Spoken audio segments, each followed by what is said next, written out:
Today, we're going to be looking at the state of the trenches. As we need to do. Yeah, we're getting pulled in all kinds of directions, sometimes in the stock zone.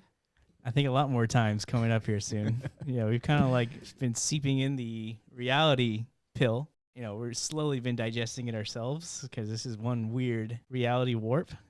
Some distortion of reality that I wasn't. We were anticipating it, but not like this. Yeah, we have to understand the complexities of traditional finance. Now, and it's quite complex. Of course. A 100-year plus industry, you would imagine, would result in quite the web of complexity. And the stuff that we've invented for financial instruments is quite insane. I would agree. There's quite the financial engineers out there, to say the least. But if you don't know what we're talking about, I guess refer to our old podcast from a few days ago, where we talked a little bit more in depth. And the previous video, which was 20 minutes long, or 30 minutes long.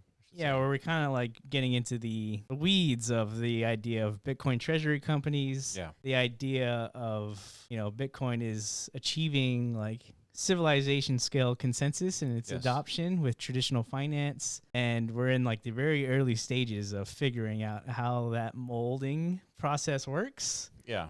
And like how that translates into like actual, hopefully, sustainable viability for whatever end goal, right? But the ultimate underlier of it all is Bitcoin is now like ubiquitously accessible in its value, fundamental value, to like all financial actors on Earth, right? Yeah, and it listening to you say that, it feels like we're already kind of behind. Like we're already late, but no, this is the beginning of like this adoption phase for Bitcoin.